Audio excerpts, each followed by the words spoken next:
রাজধানীর যাত্রাবাড়ীতে উগ্রবাদী কার্যক্রমে সম্পৃক্ত থাকার অভিযোগে গ্রেফতার ৭ জনের ৩ দিনের রিমান্ড মঞ্জুর করেছে আদালত। রোববার ঢাকা মেট্রোপলিটন ম্যাজিস্ট্রেট মনিরুল ইসলামের আদালত এ আদেশ দেন।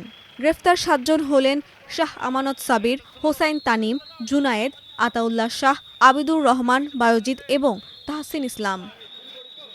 রাষ্ট্রপক্ষের আইনজীবী জানায়, গ্রেফতার ব্যক্তিরা মার্শাল আর্ট প্রশিক্ষণের আড়ালে উগ্রবাদী কার্যক্রম পরিচালনা করেছিলেন। তাদের জিজ্ঞাসাবাদে সংগঠনের কার্যক্রম, সদস্য সংগ্রহ এবং পলাতক ব্যক্তিদের বিষয়ে গুরুত্বপূর্ণ তথ্য পাওয়া যেতে পারে।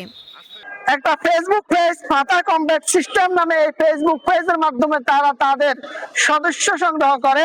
যশোর অঞ্চলকে যদি কখনো ইন্ডিয়া দখল করে নিতে চায়, সেই ক্ষেত্রে তারা সেটা প্রতিহত করার প্রস্তুতি নিচ্ছে। তারা বিস্ফোরক পরীক্ষা করছে, তারা গ্রেনেড হামলার প্রশিক্ষণ নিচ্ছে, অস্ত্র চালনার প্রশিক্ষণও নিচ্ছে। বিজ্ঞ আদালতকে আমরা রাষ্ট্রপক্ষের শুনানি করে সন্তুষ্ট করতে পারলে রাষ্ট্রপক্ষের শুনানি অন্তে সন্তুষ্ট হয়ে বিজ্ঞ আদালত এই ৭ জন আসামিকে ৩ দিন করে রিমান্ড প্রার্থনা মঞ্জুর করেন। অন্যদিকে আসামির পক্ষ দাবি করে, অভিযুক্তদের কোনো উগ্রবাদী সংশ্লিষ্টতা নেই। তারা কেবল আত্মরক্ষার উদ্দেশ্যে মার্শাল আর্টের প্রশিক্ষণ নিতেন। তাই রিমান্ড আবেদন বাতিল করে জামিন দেওয়ার আবেদন জানান আইনজীবীরা। আমরা তাদেরকে বলেছিলাম যে বুথের নামে একটা সংগঠন ছিল পূর্বে, সেই সংগঠন থেকে এই ছাত্ররা পরবর্তীতে তারা নিজেদের মতো একটা সংগঠন তৈরি করবে। কি সংগঠন? ফাতা কমব্যাট সিস্টেম, যেটাতে তাদের লক্ষ্য উদ্দেশ্য ছিল যে শিখ, কুফর ও মিউজিক মুক্ত মার্শাল আর্ট একটা সংগঠন তৈরি করবে।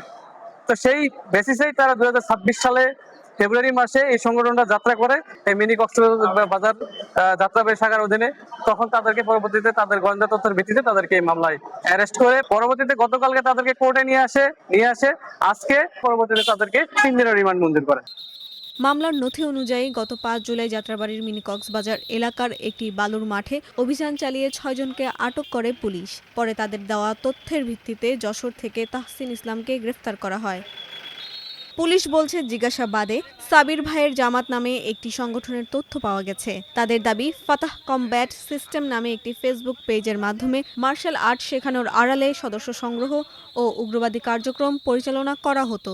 সদস্যরা ফেসবুক, মেসেঞ্জার, হোয়াটসঅ্যাপ ও টেলিগ্রামে ছদ্মনামে যোগাযোগ করতেন।